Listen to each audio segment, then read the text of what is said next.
What's going on, YouTube? Uberman here.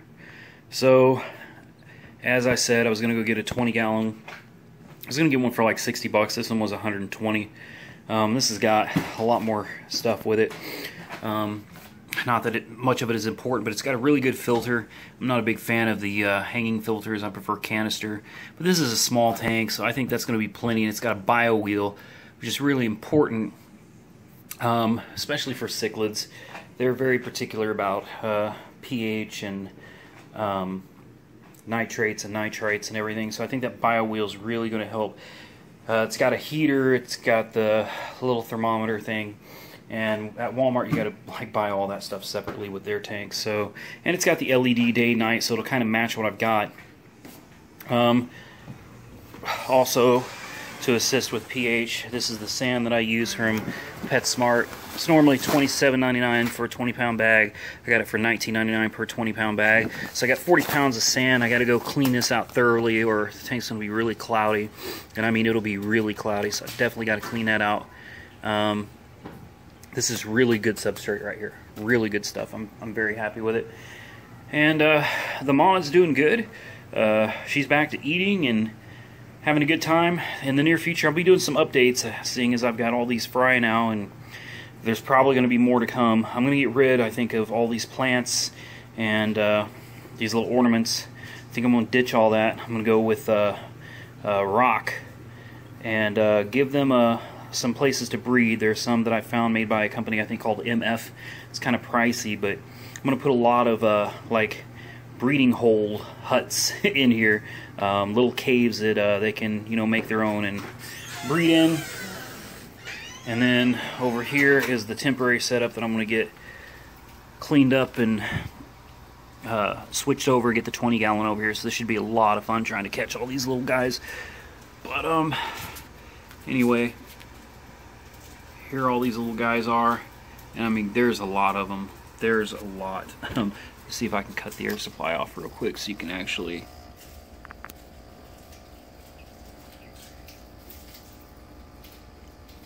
We got it, and you can see the one fish back there that's bigger than all the rest. Right there, he's the one that I put in from the bowl. He's obviously not one of them. At least I don't think. He's a fair amount bigger. Sorry, I thought I saw two of them. It was his reflection. But there they are. We're gonna get this stuff moved over, and I'll do a video or add to this one or something. Alright guys, so here's the finished product. Unfortunately for these little guys, I was not able to cycle the tank. There wasn't time for that. But I've had to do I've had to set up tanks before and transfer fish without cycling them, and honestly I've never had a problem with it, at least not yet, knock on wood. So here they are. They're about 2 days old now, and they figured out the whole swimming thing. They're all over the place. And what I did do is this tank is filled with tank water from my 75-gallon over here. And I need to do a partial water change on that anyway, so, you know, it wasn't that big of a deal. Just take 20 gallons out of it, put it in here, and then fill that one up with 20 gallons of fresh water. What I also did to try to help things along is this has a bio wheel in it, which appears to not be moving at this particular moment. So it's a good thing I opened it to figure out what's going on here. You can see the filter's not actually flowing very well, so I'm going to have to look into this. Back here, you probably can't see, at least not very well, but that is my Bio Home Ultra, and that came out of focus. There we go. That came out of that tank's filtration system. So I'm hoping that a lot of the beneficial bacteria sitting back here can build up and also get into the bio wheel, and hopefully that will help prevent the pH crash, along with the substrate. This is like my favorite substrate. It's called cichlid sand. It really helps with the pH levels. And here they are. That's about all I can tell you right now. They're doing very well. I've lost one, and that was my fault because I smashed them. Obviously it was an accident, but they're all doing well. I bought one of these sleeves and put it over the filter so that these guys don't get sucked up. And you can see down here at the bottom, maybe, the little guy that doesn't fit in, that's him. He just doesn't look like the rest. He doesn't look like the rest. He's bigger than the rest. You can see some of the food particles on the ground. I know it's a little blurry, so they seem healthy. They're doing very well. There's a lot of them. There's a lot of these little suckers.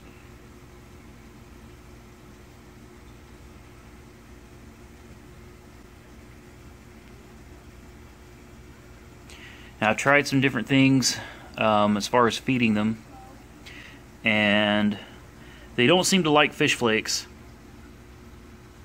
I've crushed up fish flakes for them, and they didn't like that.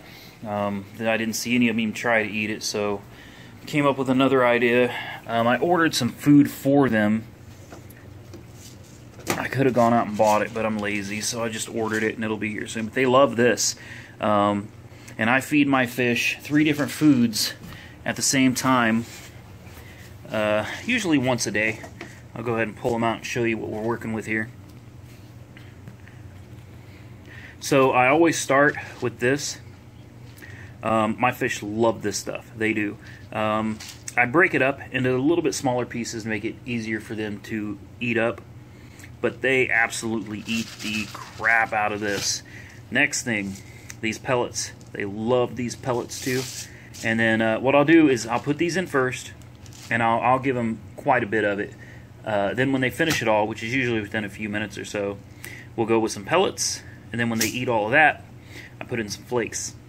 And I do this because I've got so many different fish in here, and they're different sizes. You know, some are smaller, some are bigger. I've got a tiny one in here somewhere. I don't know how he's survived. He doesn't have any damage at all. Like it's like he's just lucky. But some of these fish are just really small, and some are really big. So for the bigger ones, this stuff right here works great. For the medium, and some of the smaller size ones, this stuff works great. And then for my bottom feeders and stuff, my catfish, and some of the fish that hang out at the bottom, like that really small one that's in there, he's tiny. This way, you know, this stuff floats to the bottom, breaks up into pieces, and they can eat that as well. So they love this. And what I do for my babies over there, my fry, is I take just a few of these. It doesn't take much, but just a few, and I set at the table, and I crush them with a spoon. Crush them really, really good.